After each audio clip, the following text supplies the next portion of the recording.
Part 4. The importance of speculative fiction in Black literary communities.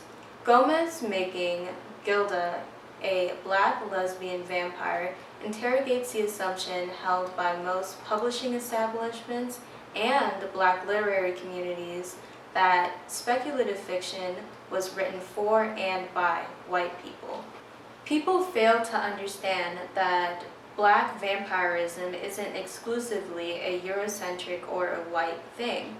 For instance, the vampire figures of the Haitian Magaro and the Trinidadian Sequoian are virtually identical and indicate that the vampire myths existed in Africa prior to the arrival of European colonization. There are also Black American vampires with the likes of the 19th century and early 20th century's Fifole, the soul of the dead person, whom God returned to earth to do penance. However, the Fifole, like African ancestors, occasionally became a vampire who sucked blood of people, especially children. It is important that Black creators feel encouraged and empowered to write speculative fiction on African folklore across the diaspora. Gomez explains that the utilitarian approach directs Black writers away from African traditions of spiritualism and magic.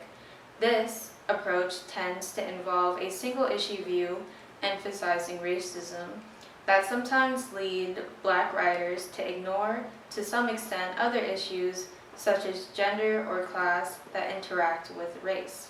The Black literary community often operates under a very cis, straight, and able-bodied framework that leaves out the intersections of gender and queerness and other identities to be explored in relation to Blackness. It also tends to exclude mythology from the Black diaspora and speculative fiction in that sense. Part 5. How did making Gilda a queer Black woman challenge the status quo in white and Black literary communities? Specialist in African American literature Cedric Gale Bryant writes, by recasting the mythology of a vampire into a Black lesbian fugitive slave, Gomez politicizes a nexus of issues in the Gilda stories, including issues such as race, gender, sexuality, power, family, desire, and sharing. Instead of the single view issue that we talked about in Part 3, Gomez allows the freedom and gives the room to add different identities into the intersection of race. Gilda does not focus on what constitutes as a normal sexuality.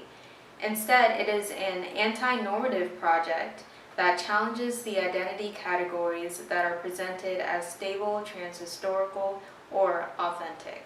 The dominant culture in society deemed homosexuality as bad, so the marginalized communities that have straight people impose this ideal on the queer folk in their communities. The critique focuses on interrogating the notions of race, gender that are informed by that normalization of homosexuality. In the Gilda stories, Gomez suggests that such normalization is found in Afrocentrism and multicultural conservatism.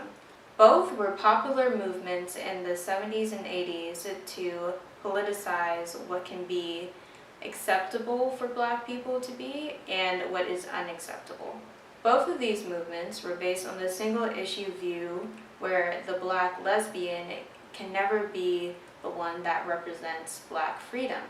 Through Gilda, Gomez critiques the internalization of homophobia in the Black community and proves that a Black queer woman can be the forefront of the freedom movement and the protagonist of her own story.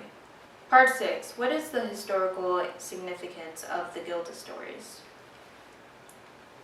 In the same San Francisco Bay article, Gomez says, I developed Gilda over time thinking about how a woman with power might act differently from those who'd abused the power they had over her. I wanted a kind of lesbian feminist hero rather than a serial killer. So the book is focused on how Gilda learns to restrain herself and use her power. She is not racked with guilt like some literary vampires because she finds her place among mortals without exploiting them. How we create families is always a central ingredient in vampire stories, and that's something Gilda has in common with others. She has to learn what it's like to create a safe family around you. Going back to what Professor Dew said about Black people just existing in horror movies is revolutionary, I would like to add that having Gilda embody so many different identities and her Blackness, it shows that Black people are not a monolith. We are very different individuals and we all have different stories to tell.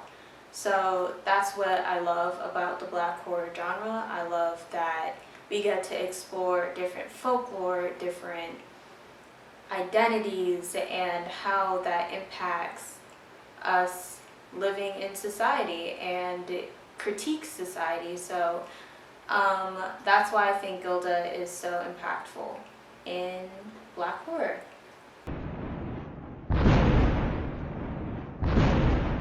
Well, if you made it to the end of this video, thank you very much for watching. I really appreciate you watching throughout the entire video.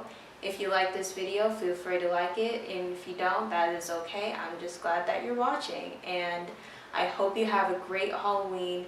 Please be safe, wear a mask if you're going out, and I will see you in another video. Bye!